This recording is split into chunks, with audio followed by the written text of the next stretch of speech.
ये सब लोग हमारे साथ काम कर रहे हैं। ये हिल एरिया होने की वजह से लैंड लिमिटेड है, इसीलिए वो आदमी लोग क्या करता है, फार्मर्स लोग एक ही क्रॉप में नहीं जाके उसमें एक ही फील्ड में कम से कम 4 क्रॉप ऐसे जाता है, जैसे रेडिश हो गया और specially main as a main crop cold crops में कैबेज, कॉलीफ्लावर, उसके अंदर में थोड़ा मक्का लगा के उस मक्का का वो जो वो स्टेक यूज़ करके उसमें वो बीन्स वगैरह भी यूज़ कर रहे हैं, जैसे कि एक ही फील्ड में 4-5 क्रॉप वो लोग ले रहा है। यहाँ से उत्पादित फल और सब्जियों की बाजार में काफी मांग है। जैविक खेती के उत्पादों को लोग हाथों हाथ खरीदते हैं। स्वाद और गुणवत्ता की वजह से धीरे धीरे बाजार में इनकी पकड़ बन रही है। उत्पादन पे एकदम फ़र्क पड़ा है। पहले तो यहाँ पे कॉपी ऐसा कॉलीफ्लावर जो कैबेज है वो नहीं होता था, एकदम से नहीं होता था। और जब से डिपार्टमेंट के लोग ने और सरकार ने जिस तरह से यहाँ पे फार्मिंग पे जोर दिया है, ऑर्गेनिक पे जोर दिया है, अभी फ़िलहाल अभी यहाँ पे एक घर से ऐसे रोज़ एक सीज़न पे 2-3 ट्रक तो यहाँ से जाएगा। और सिलीगुड़ी सप्लाई करते हैं, और गैंगटोक, नामची, जोरथांग, ये सब एरिया में यहाँ के एकदम फार्मर्स लोग एकदम यहाँ के सब्जियाँ जाते हैं। आज किसानों के जीवन स्तर में सुधार हो रहा है। खेती योग्य जमीन के क्षरण में भी सुधार हुआ है। एकदम सुधार हुआ है। पहले तो हमारे यहाँ ऐसा टीवी नहीं था और थोड़ी रेडियो ऐसा था, लेकिन लाइफ पे एकदम चेंजेस हो गए। यहाँ पे आदमी का वो ड्रेसअप वो लुक चेंज हो गया है, और जो रहन सहन और सैनिटेशन एकदम प्रॉपर है। अभी एकदम से चेंज हो गया लाइफ स्टाइल। किसान पहले पारंपरिक खेती के सहारे जीविका चलाते थे, लेकिन जितनी लागत लगती थी उतनी आय प्राप्त नहीं होती थी। कृषि विभाग ने किसानों का रुख नकदी खेती की तरफ कराया। प्रशिक्षण के साथ साथ किसानों को नई नई तकनीक की जानकारी दी गई। जैविक खेती की बदौलत आज ये किसान संपन्न हैं। काफ़ी फार्मर्स लोग कन्वर्ट हो रहे हैं कि फ्लोरिकल्चर में जाएं, और हमारे यहाँ पे हम लोग भी सपोर्ट कर रहे हैं। हम लोग अभी गवर्नमेंट की तरफ से जैसे फैब्रिकेटेड ग्रीन हाउस है, ये हम लोग दे रहे हैं। ये हम लोग उनको हमारी तरफ से इंफ्रास्ट्रक्चर सपोर्ट कर रहे हैं, और कुछ प्लांटिंग मेटेरियल भी हम लोग दे रहे हैं। तो फार्मर्स लोग क्या कर रहे हैं, उसको हमने जैसे ट्रेनिंग दिया, ट्रेनिंग देने के बाद वो लोग फ्लोरिकल्चर में काम कर रहे हैं। तो जितना भी हमारे ये फ्लोरिकल्चर में प्रोडक्शन हो रहा है, उसका अच्छी तरह से मार्केटिंग हो रहा है। ये आप समझ लीजिए एक तरफ से उनका कैश क्रॉप हो रहा है, और जितना इसमें मुनाफा मिल रहा है उतना और खेती में नहीं हो रहा है। सरकार जागरूक है किसानों को ज्यादा से ज्यादा फायदा पहुंचाने के लिए। साथ ही यहाँ के युवकों को कृषि की तरफ रुख करने के लिए रोजगार परक कृषि को बढ़ावा दी जा रही है। हमारा राज्य लैंडलॉक्ड है, और यहाँ रोज़गार के लिए गवर्नमेंट जॉब के लिए थोड़ा अवसर कम है। तो हम चाहते हैं कि हमारा पढ़े लिखे भाई बहनों, इनको थोड़ा ये अट्रैक्टिव बनाए, लुक्रेटिव बनाए, इनसे फ़ायदा मिले, कि इनको विश्वास हो कि खेती से भी आमदन अच्छा होता है। जैविक खेती के फायदे। जैविक खादें, जैविक कीट और खरपतवार नियंत्रक रासायनिक उर्वरकों की तुलना में 25 से 30% कम खर्च में तैयार किया जा सकता है। जैविक कृषि उत्पादों को ग्रामीण स्तर पर ही स्थानीय संसाधनों का प्रयोग कर आसानी से बनाया जा सकता है। विषहीन, प्रदूषण मूलक, प्राकृतिक संसाधनों से तैयार की गई जैविक खादें आसानी से अपनाई जा सकती हैं। जैविक खाद पर्यावरण मित्रवत होती हैं। जैविक खादों में उत्पादित पदार्थों की गुणवत्ता, पौष्टिकता एवं प्रति उन्नत उत्पादन क्षमता में इजाफा होता है। जैविक खादों के संतुलित प्रयोग से मिट्टी की भौतिक, रासायनिक एवं जैविक संरचना में गुणोत्तर उन्नति होती है। जैविक उत्पाद अधिक स्वास्थ्यवर्धक होते हैं। जैविक तकनीक एवं स्थानीय कृषि तकनीक से समन्वित कृषि का विकास होता है। जैविक खाद से मिट्टी में जल धारण क्षमता, पीएच मान, जीवाश्म के अनुपात में उन्नति होती है। जैविक खेती में कम लागत एवं गुणोत्तर उत्पादन से सकल आय में बढ़ोतरी होती है। जैविक कृषि उत्पादों की बिक्री एवं निर्यात में प्रोत्साहन तो मिलता ही है, कृषि उत्पादों पर बाजार में 30 से 40% अधिक मूल्य भी मिलता है। जैविक खादों के निरंतर प्रयोग से रासायनिक विधा की खेतीबाड़ी की तुलना में खरपतवार एवं कीड़ों के प्रकोप में कमी आती है।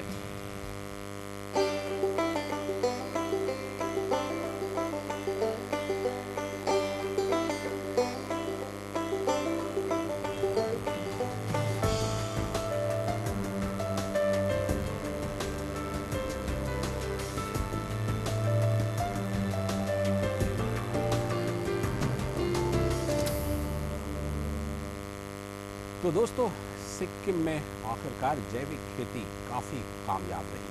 अभी वक्त आ गया है एक और छोटे से ब्रेक का, लेकिन ब्रेक के बाद फिर हम जल्दी ही हाजिर होंगे। आप देखते रहिए अपना मनपसंद कार्यक्रम मेरे देश की धरती।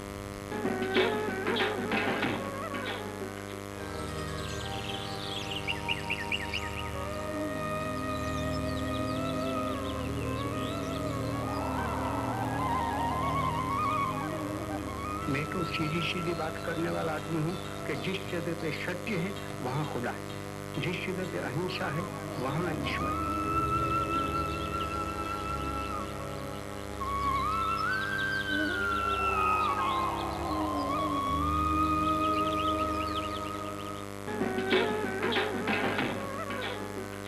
ब्रेक के बाद एक बार फिर से आपका स्वागत है दोस्तों। अब बारी है गांव एक नज़र की। यहाँ दोस्तों गांव देहात और खेत खलिहान की जिन खबरों से आप रहते हैं बेखबर, उन्हीं सारी खबरों को समेटते हुए आइए देखते हैं गांव एक नज़र। सूर्य की उपासना का पर्व छठ देश के विभिन्न हिस्सों में धूमधाम के साथ मनाया गया। बिहार और पूर्वी उत्तर प्रदेश में सबसे अधिक लोकप्रिय माने जाने वाले इस पर्व को अब दिल्ली, मुंबई जैसे महानगरों में भी मनाया जाने लगा है। इस पर्व के पीछे की मान्यता है कि असुरों के विनाश के लिए देवताओं ने शंकर पार्वती के पुत्र कार्तिकेय को सेनापति चुना था। कार्तिकेय की सफलता की कामना के लिए पार्वती ने सूर्य की पूजा अर्थात छठ मैया की पूजा की थी। तब से छठ पर्व मनाया जाने लगा है। हालांकि मान्यताओं से इतर सूर्य की पूजा हर काल संवत में होती रही है, चाहे वह मान्यता कर्ण की सूर्य पूजा की हो या पांडव माता कुंती की। वैसे भी उत्तराखंड में उत्तरायण, कर्नाटक में रथ सप्तमी, केरल में ओणम, इन सारे पर्वों में सूर्य की उपासना की जाती है, जिसका महत्व धार्मिक, प्राकृतिक और सुख, समृद्धि और शांति से है। झारखंड के प्राणी उद्यान में मादा रॉयल बंगाली टाइगर ने 2 खूबसूरत बच्चों को जन्म दिया है, जिसके बाद प्राणी उद्यान में घूमने आने वाले सैलानियों की तादाद में काफी इजाफा हो गया है। दूर दूर के इलाकों से सैलानी रॉयल बंगाल टाइगर के बच्चों को देखने के लिए आ रहे हैं। प्राणी उद्यान के कर्मचारी भी अपने इन नन्हे मेहमानों की देखभाल में कोई कसर नहीं छोड़ रहे हैं। प्राणी उद्यान के डॉक्टरों का कहना है कि मादा रॉयल बंगाली टाइगर और उसके बच्चे पूरी तरह स्वस्थ हैं। मादा बंगाली टाइगर के खाने का पूरा ख्याल रखा जा रहा है। जानकारों के मुताबिक सुंदरवन के जंगलों में काफी रॉयल टाइगर पाए जाते हैं। जम्मू कश्मीर के श्रीनगर में बच्चे आजकल गोल्फ खेलना सीख रहे हैं। इन बच्चों को गोल्फ सिखाने के लिए गोल्फ कैंप का आयोजन किया गया। इस कैंप में गोल्फ के अच्छे खिलाड़ी इन बच्चों को गोल्फ की बारीकियां सिखा रहे हैं। श्रीनगर में इस गोल्फ कैंप का आयोजन एक संस्था ने किया है। संस्था के लोगों के अनुसार श्रीनगर में गोल्फ खेलने का अच्छा मैदान है और यहाँ के बच्चों में इस खेल के प्रति काफी रुचि भी है। इन बच्चों को गोल्फ की बारीकियां सिखाकर हम इन्हें 2020 में होने वाले ओलंपिक्स के लिए तैयार कर सकते हैं। इस कैंप में भाग लेने वाले बच्चे भी काफी खुश हैं। उनका कहना है कि गोल्फ खेलने में रुचि रखने वाले बच्चों के लिए ये अच्छा मौका है। क्रिकेट, बास्केटबॉल और फुटबॉल की तरह ही गोल्फ भी अंतर्राष्ट्रीय खेल है। सांस्कृतिक नृत्य और संगीत को बढ़ावा देने के मकसद से पिछले दिनों हिमाचल प्रदेश के शिमला में क्लासिकल डांस और म्यूजिक फेस्टिवल का आयोजन किया गया। 4 दिवसीय इस उत्सव का आयोजन लैंग्वेज एंड आर्ट विभाग ने हिमाचल प्रदेश के पर्यटन विभाग और दिल्ली की म्यूजिक एंड ड्रामा एकेडमी ने एक साथ मिलकर किया था। इस फेस्टिवल में हिमाचल प्रदेश के और दूसरे राज्यों से आए सांस्कृतिक कलाकारों ने भाग लिया। इन कलाकारों के द्वारा पेश किए गए क्लासिकल नृत्य को शिमला के स्थानीय निवासी और पर्यटकों ने काफी पसंद किया। शिमला में इस उत्सव का आयोजन करने वाली संस्था के सदस्यों का कहना था कि इस फेस्टिवल का मकसद सांस्कृतिक नृत्य एवं संगीत को बढ़ावा देने के साथ ही युवा कलाकारों को एक ऐसा मंच प्रदान करना था जहां वो अपनी प्रतिभा को लोगों के सामने पेश कर सकें। दोस्तों, अब बारी आ गई है आपसे विदा लेने की। जी हाँ दोस्तों, कार्यक्रम के इस अंक में इतना ही, लेकिन कार्यक्रम का ये खास अंक आपको लगा कैसा, हमें ज़रूर बताइएगा, क्योंकि आपकी प्रतिक्रिया और सुझावों का तो हमें खास तौर पर इंतज़ार रहता है। कार्यक्रम से जुड़े सुझाव आप हमें इस पते पर भेज सकते हैं। हमारा पता है मेरे देश की धरती, कमरा नंबर 226, DD न्यूज़, दूरदर्शन भवन, टावर B, मंडी हाउस, कॉपरनिकस मार्ग, नई दिल्ली 110001। आप हमें टेलीफोन भी कर सकते हैं। हमारा टेलीफोन नंबर है 011-2338-6947।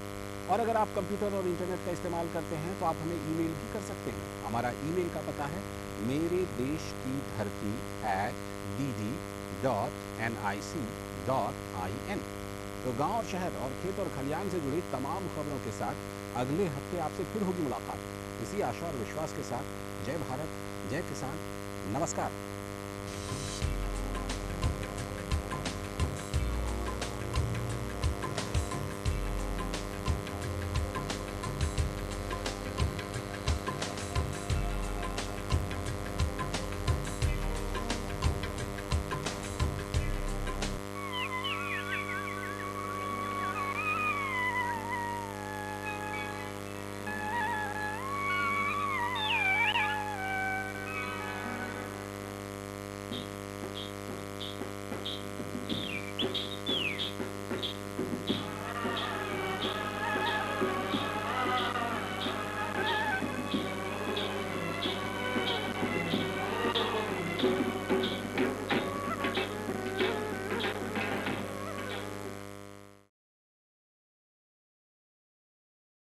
दोस्तों, अब बात करते हैं जलवायु परिवर्तन और कृषि के बीच संबंधों की। दोस्तों, जलवायु परिवर्तन और कृषि के बीच करीब का संबंध रहा है।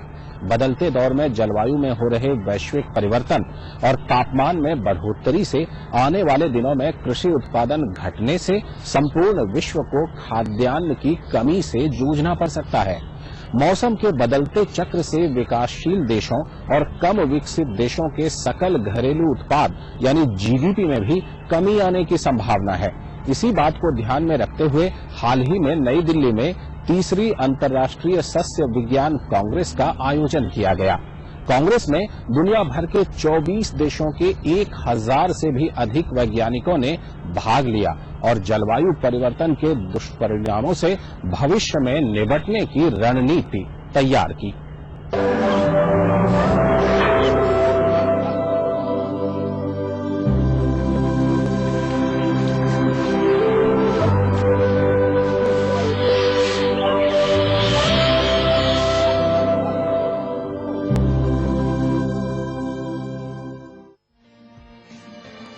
वैश्विक तापमान में हो रही बढ़ोतरी और जलवायु में हो रहे बदलावों से न केवल इंसान और जीव जंतु प्रभावित हैं, बल्कि कृषि पर भी इसका विपरीत असर पड़ रहा है। जलवायु परिवर्तन और इसके दुष्परिणामों से निपटने के लिए हाल ही में राजधानी दिल्ली में भारतीय कृषि अनुसंधान परिषद और इंडियन सोसाइटी ऑफ एग्रोनॉमी के संयुक्त तत्वाधान में तीसरी अंतर्राष्ट्रीय शस्य विज्ञान कांग्रेस का आयोजन किया गया।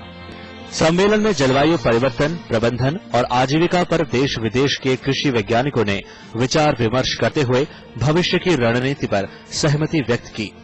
सम्मेलन में भाग लेने आए केंद्रीय कृषि एवं खाद्य प्रसंस्करण राज्य मंत्री डॉक्टर चरण दास महंत और तारिक अनवर ने जलवायु परिवर्तन से कृषि पर पड़ रहे प्रभावों पर चिंता जताई। महंत ने कहा कि भविष्य की तैयारियों व खाद्य सुरक्षा के लिए जलवायु परिवर्तन को ध्यान में रखकर कृषि शोध संस्थानों को काम करना होगा।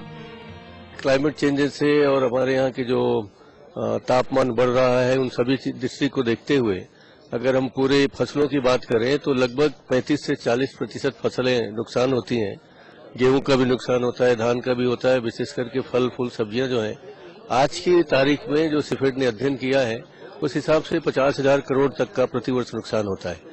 इसको अगर फूड प्रोसेसिंग के माध्यम से हम किसानों तक नए नए इक्विपमेंट या कोल्ड स्टोरेज या मेगा फूड पार्क के जरिए या कोल्ड चेन के जरिए हम वहां पहुंचे तो इस नुकसान को कमी किया जा सकता है और किसानों की आय में वृद्धि हो सकती है। राज्य मंत्री तारिक अनवर ने कहा कि देर से बारिश, बाढ़ व तापमान में बदलाव से फसलों के साथ साथ दूध व मछली उत्पादन भी प्रभावित हो रहा है। उन्होंने इस पर अंतर्राष्ट्रीय स्तर पर शोध और समग्र नीति बनाने की बात पर जोर दिया। साइंटिस्ट जो हमारे यहाँ के हैं, वैज्ञानिक जो हमारे यहाँ के हैं, वो इस बात का पता लगाने की कोशिश कर रहे हैं कि किस तरह से इस बढ़ते हुए तापमान में और क्या हम कर सकते हैं और किस तरह से हम अपनी फसल को बचा सकते हैं, किसानों की फसल को बचा सकते हैं। तो ये प्रयास चल रहा है और इस तरह के कॉन्फ्रेंस का निष्कर्ष निकल के आएगा। हमको लगता है, हमें उम्मीद है कि यहाँ सारे लोग सिर्फ हिंदुस्तान के ही नहीं बल्कि दूसरे देशों से भी यहाँ प्रतिनिधि आए हैं। जलवायु परिवर्तन को लेकर वैज्ञानिकों के सामने आने वाली चुनौतियों को गंभीरता से लेते हुए भारतीय कृषि अनुसंधान परिषद के महानिदेशक डॉक्टर एस अय्यप्पन ने कहा कि मौजूदा जलवायु परिवर्तन से निपटने योग्य तकनीकों के लिए शोध और क्षमता संवर्धन का बुनियादी ढांचा तैयार कर खेतों पर इसका परीक्षण करने की जरूरत है। The main objective of this international congress is to bring together leading scientists from all over the world in various aspects of agronomy of different crops. See, many times we hold congresses for a given crop and commodity, to be rice, wheat and so on. But this agronomy congress brings together people from different crops and commodities from different locations of the world. So this gives a huge opportunity for cross learning and learning from others' experiences and incorporating whatever the actions that we need to take in the context of climate change. सम्मेलन में भारतीय कृषि अनुसंधान संस्थान सहित कई विश्वविद्यालयों के कुलपतियों ने चिंता जताते हुए कहा कि भविष्य में जलवायु परिवर्तन के परिणाम स्वरूप होने वाली प्राकृतिक आपदाओं से मौसमी चक्र बदलने से खाद्यान्न उत्पादन में कमी होने के साथ संपूर्ण मानव जाति के अस्तित्व पर ही संकट के बादल मंडरा सकते हैं। तो हमारे वैज्ञानिकों ने किया हुआ है कि 2100 तक 2 डिग्री टेम्परेचर बढ़ने की संभावना है, लेकिन मैक्सिमम टेम्परेचर। लेकिन ये भी हमारे वैज्ञानिकों ने किया हुआ है कि दिखाया है या मॉडल से डेवलप किया है कि अगर 1 डिग्री टेम्परेचर बढ़ता है तो 3 से 4 मिलियन टन का गेहूं का उत्पादन कम हो जाएगा, और जाड़े की जो क्रॉप है, जो हमें रबी सीजन की क्रॉप कहते हैं, वो ज्यादा अफेक्टेड होंगी। तो कोशिश हमारी ये है कि हम एंटिसिपेट कर सकें कि कितना टेम्परेचर बढ़ने वाला है, उस हिसाब से अपनी रिसर्च को टेलर करें। और जो हमारी आज की टेक्नोलॉजी है, अगर वो किसान को पहुंच जाए तो आज की तारीख में भी जितना भी आप इसमें वातावरण में बदलाव देख रहे हैं, उससे काफी उसको राहत मिल जाएगी। बाकी शोध तो हम कर ही रहे हैं कि ऐसी वैरायटी निकालने की जो टॉलरेंस करे, ऐसी जो कम पानी में ज्यादा पैदावार करे, कम खाद से ज्यादा पैदावार करे, तो ये सब तो हमारे चलते ही आ रहे हैं। फिलहाल जो मैनेजमेंट है, प्रबंधन है, उस पर जोर है कि आज किसान ऐसा क्या कर सकता है अपने खेत में नई प्रजाति के साथ साथ क्या उसका प्रबंधन हो जिससे कि उसकी पैदावार में आसानी। सम्मेलन के निष्कर्षों से उत्साहित अमेरिकन सोसाइटी ऑफ एग्रोनॉमी और इंडियन सोसाइटी ऑफ एग्रोनॉमी ने इसे वैश्विक संदर्भ में महत्वपूर्ण करार देते हुए भविष्य में भी अंतर्राष्ट्रीय स्तर पर वैज्ञानिक संवाद जारी रखने की बात कही। We have to adapt and adopt to these changes so that we can continue to make progress on feeding the world and its situations. We need to also make sure that we have our natural resource base, and this is a big challenge when we're taking out more trees and taking off more cropland for biofuels. We need to make sure that we have the organic matter present so that we can hold the water, because water is going to be a precious resource in the future, now and in the future. जलवायु परिवर्तन, सतत कृषि और सार्वजनिक नेतृत्व के विभिन्न पहलुओं पर चर्चा के दौरान देश भर से आए कृषि वैज्ञानिकों, शिक्षकों, अनुसंधानकर्ताओं, अर्थशास्त्रियों, प्रबंधकों और नीति निर्धारकों ने भी अपने विचार रखे। बड़ा चैलेंज है वातावरण परिवर्तन जो हो रहा है, जो हम एक्सपीरियंस कर रहे हैं, फसलों पे दुष्प्रभाव पड़ रहा है। सिर्फ तापमान की बात नहीं है, मानसून समय पे नहीं आ रहा है, और इस पे जो है काफी कार्यक्रम चल रहे हैं सरकार द्वारा और दूसरे संस्थानों द्वारा। हमारा एक कार्यक्रम है जो climate change, agriculture and food security, जो CGIAR का एक रिसर्च प्रोग्राम है, जिसमें काफी बड़ा फोकस है क्लाइमेट चेंज के ऊपर, और उसमें हम जो है काफी जगहों पे क्लाइमेट स्मार्ट विलेजेज और क्लाइमेट स्मार्ट प्रैक्टिसेस पे किसानों को पहुंचा रहे हैं और उसका काम कर रहे हैं। क्लाइमेट चेंज के साथ में विशेष रूप से जो प्रभावित होगी वो कृषि प्रभावित होगी, और कृषि के साथ में भारत में तो कृषि प्रधान देश है, सारी जो है जितनी इकोनॉमी है वो एग्रीकल्चर बेस्ड है, तो इसके लिए बहुत ज्यादा प्रभाव होगा। इसके लिए वैज्ञानिक तैयार हैं, जितनी भी चीजें क्लाइमेट के साथ में जुड़ी हुई है, जिनके में चेंज हो रहा है, उनके साथ में हम लोग काम कर रहे हैं, और जो भी नई क्लाइमेट के साथ में, चेंज्ड क्लाइमेट के साथ में जो भी चीजें सही शूट कर रही है, उनके ऊपर अनुसंधान करके और उनके हिसाब से क्रॉपिंग पैटर्न है, लाइवलीहुड है, या एनिमल्स है, या उनका मैनेजमेंट है, एग्रीकल्चर मैनेजमेंट है, सारी चीज पे काम हो रहा है। क्लाइमेट चेंज का जो सबसे अच्छा सॉल्यूशन आजकल हो सकता है वो वैरायटी से रिलेटेड हो सकता है। विद इन एक क्रॉप भी अलग अलग वैरायटीज ऐसी होती है जो कि अलग अलग क्लाइमेट को रेस्पॉन्ड करती है। कई वैरायटीज ऐसी होती है जो कि लो टेम्परेचर के ऊपर अच्छा प्रोडक्शन देती है। इसके कॉन्ट्रास्ट के अंदर जो आजकल टेम्परेचर राइज हो रहा है, तो कई ऐसे नए नए जर्मप्लाज्म, नई नई वैरायटीज आई है विद इन द क्रॉप जो कि हायर टेम्परेचर के ऊपर, हायर लाइट इंटेंसिटी के ऊपर भी काफी अच्छा रेस्पॉन्स दे सकती है, और जो अपना जो एग्रीकल्चर प्रोडक्शन है उसको न केवल सस्टेन कर सकती है बल्कि उसको इंक्रीज करने के अंदर भी काफी हेल्पफुल हो सकती है। तो वेराइटल इम्प्रूवमेंट इसका सबसे अच्छा सॉल्यूशन हो सकता है। वैज्ञानिक शोध परियोजनाओं से पता चल रहा है कि भारतीय कृषि के सामने घटती जोत के आकार, मिट्टी की घटती उपजाऊ शक्ति, कम उत्पादकता, किसानों तक आधुनिक तकनीक का नहीं पहुंच पाना, वर्षा पर निर्भरता की मजबूरी जैसी तमाम मजबूरियों के बावजूद सबसे बड़ी चुनौती जलवायु परिवर्तन साबित हो रही है। इसलिए नीति निर्धारक और अनुसंधान जगत को जलवायु परिवर्तन व अन्य चुनौतियों को ध्यान में रखकर विकास और उसका प्रसार करने की जरूरत है। विश्व बैंक द्वारा जारी रिपोर्ट टर्न डाउन हीट में साफ तौर पर कहा गया है कि पृथ्वी का वर्तमान टेम्परेचर औसत से 0.8 डिग्री सेल्सियस ज्यादा है और 2007 तक इसके 2 से 4 डिग्री सेल्सियस बढ़ने की आशंका है, जो न केवल फसलों के उत्पादन को प्रभावित करेगा बल्कि मौसम की भविष्यवाणी को भी प्रभावित करेगा। 5 दिन तक चले इस अंतर्राष्ट्रीय सम्मेलन में विभिन्न राष्ट्रीय संगठनों के अलावा विश्व के 24 देशों से आए 1000 से भी अधिक विशेषज्ञों ने अपने विचार रखे और भविष्य के जलवायु परिदृश्य, भारतीय कृषि और खाद्य सुरक्षा जैसी महत्वपूर्ण चुनौतियों से निपटने की दीर्घकालिक शोध रणनीति पर काम करने की सहमति बनी।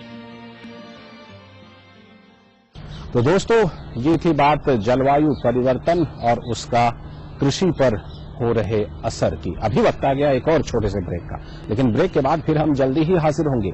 आप देखते रहिए अपना मनपसंद कार्यक्रम मेरे देश की धरती।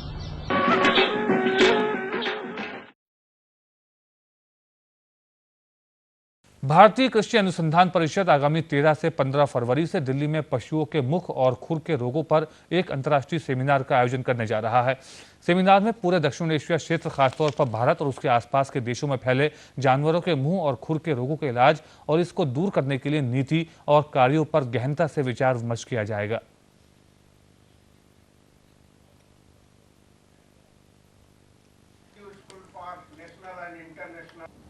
This is International Conference on Scientific Developments and Technical Challenges in the Progressive Control of FMD in South Asia. FMD is very important, or rather I say, out of all transboundary diseases, FMD is the most important disease not only in India but in 100 countries.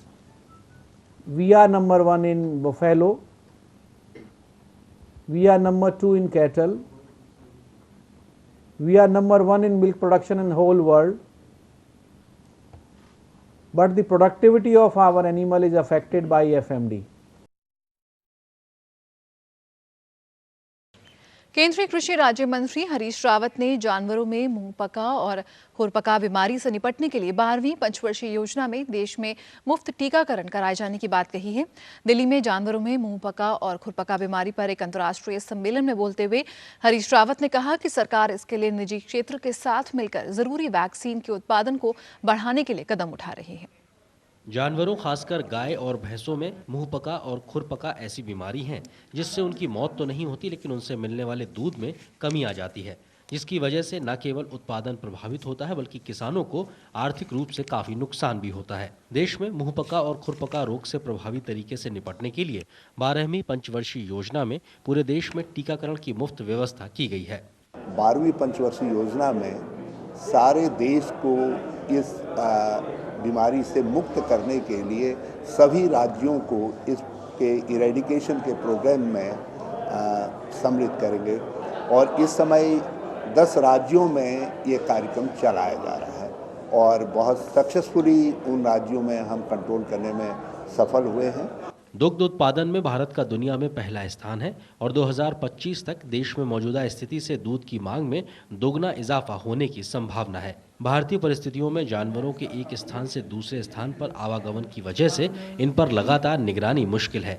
ऐसे में इन बीमारियों से निजात पाने के लिए एक प्रभावी रणनीति बनाने की जरूरत